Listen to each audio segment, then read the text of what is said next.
Alright, hello, Tim here. I'm going to show you how to solder and what we're doing for this soldering project. So, first thing we'll go over safety. Should be wearing safety glasses. Got mine right here.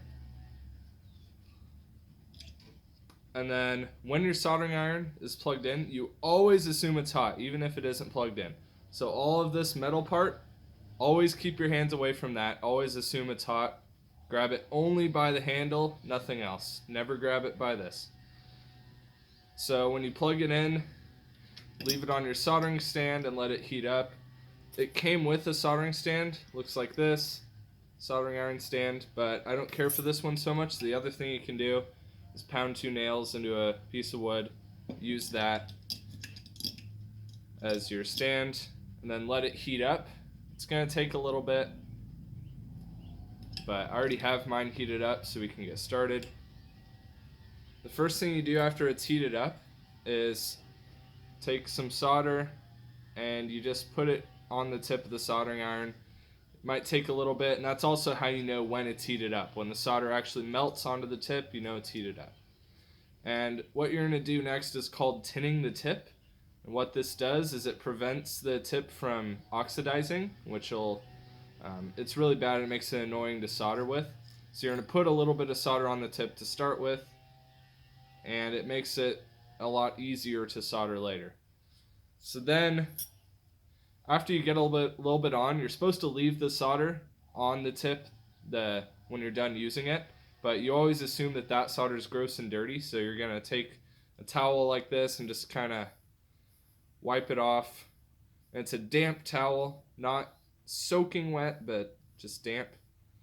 So now I got the old gunky solder off, put a little bit of new solder on, just kind of cover all the way around the tip, then you're good to go. So then, what I'm going to do next, I'm going to set it down on the stand, not precariously, but just on the stand, and you strip the wire. I don't know exactly what gauge this wire is, so I'm just going to kind of guess. It's not 10, not 12. You start at the biggest, and then you go down to the smallest until it just barely bites. And apparently this was 14 gauge wire. So now I have my wire stripped. And what we're going to do for this project, take your iron, and then you're going to solder it to a nail. And that's kind of like if you had a motor, you're soldering a wire to the tab on that motor. When you put the iron kind of on the wire, get the wire to heat up, and then you just kind of touch the solder to the wire.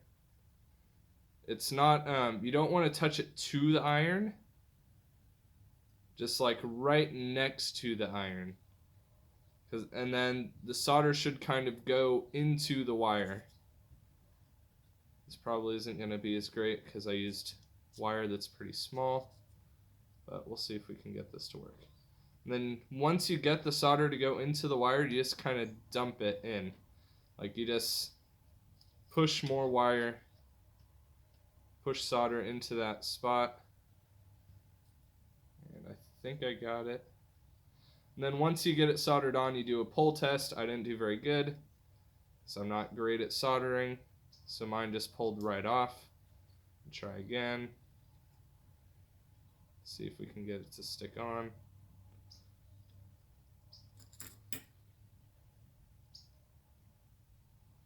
Okay, good.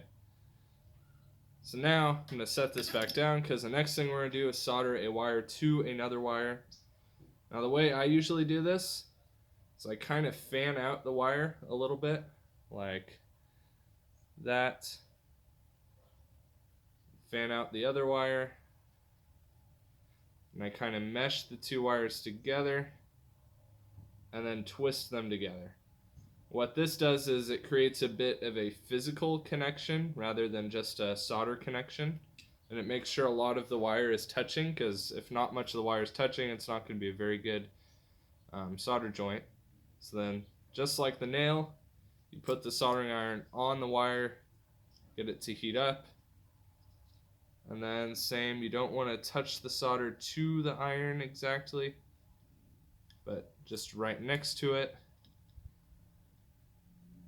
This is where what they're called helping hands or alligator clips would be helpful, but I don't have those. And usually we don't have that kind of time when we're in the pits. So then you kind of let the solder cool, and if the wire might be a little bit hot because the heat will transfer up the wire, do a pull test, and your solder joint should be good to go now. So then when you're done, you want the next person to be able to use the soldering iron fine, so wipe off the solder, re-tin the tip just a little bit. You don't need too much. I probably use too much. Should look like, let's see if I can get it in frame. Okay, it's not focusing, but it'll just be a little silver spot on the tip of the wire, on the tip of the soldering iron, and you want to kind of go all the way around so that you don't have like a good spot and a bad spot. And then once you're done, you just set it down, not precariously like on the edge of a table or where someone's going to bump it. And then for these, you just unplug them to turn them off, and then you let it cool down and kind of keep an eye on it while it's cooling down. Don't just leave it to where someone's going to bump into it or something like that. And yeah, that's how to solder.